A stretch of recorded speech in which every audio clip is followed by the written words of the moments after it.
Tuesday in Tryon, North Carolina, and this past weekend we went to a church that was honoring their their seniors in high school and their college graduates, as many churches were doing around the country. And you have to say to yourself, I'll bet you that they're saying the same thing that everybody else says when they reach that point in life. What now? Or now what? I think that I did that when I graduated from junior high school, and then again in high school, and as different events in my life occurred, and I think probably most of us have done that. We graduate, we say, now what?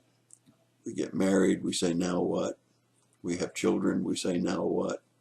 We change jobs, we say, now what? We move, we say, now what? We retire, we say, now what? We come to a place of losing a mate, and we say, now what?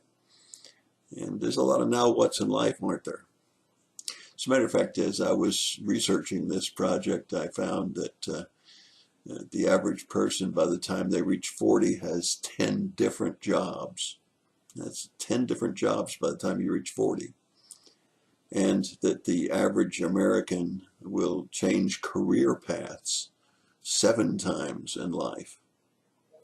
A lot of things happen, don't they? Plants close, businesses change, styles, trends change, and technology changes, and there's a lot of things, and we step back and we say, now what?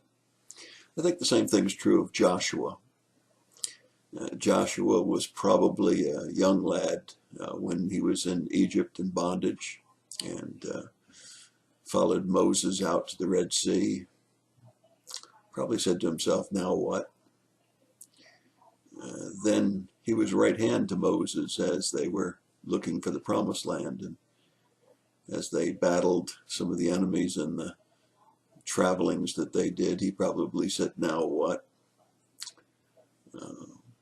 It's right hand to Moses. When he spied out the land and the people wouldn't follow and go in and take the land, he probably said, now what?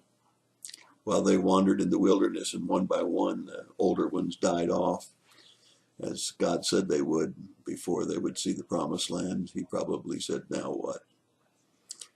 When God commanded him to cross over the Jordan River, he probably said, now what? When he was doing the different battles and Jericho fell, but Ai didn't, he probably said, now what? But there was something that was consistent in the success of Joshua.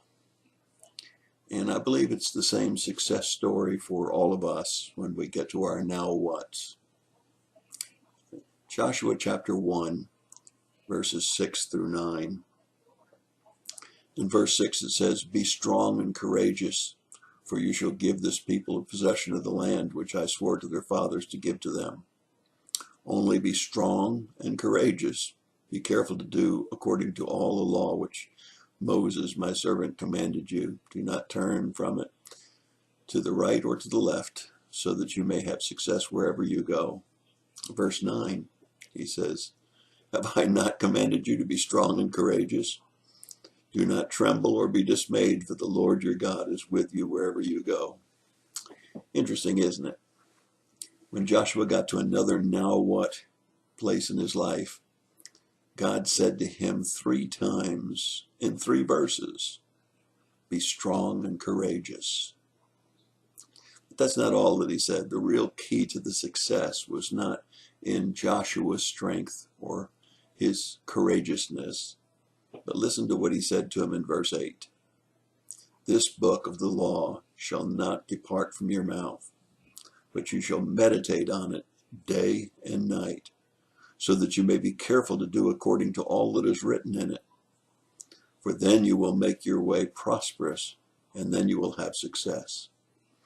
It wasn't Joshua's strength or his courageousness. It was the fact that he was to continue to remember that the Lord would be with him, and that he, Joshua, was to meditate on that law day and night, and be careful to do everything that was recorded in it.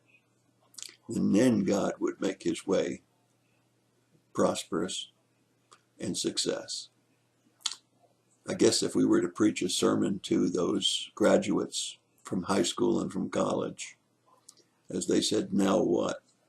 We would say to them, be strong and courageous, but also meditate on the law of the Lord day and night, and be sure to obey all that's written in it, and God will make your way prosperous and you'll have success.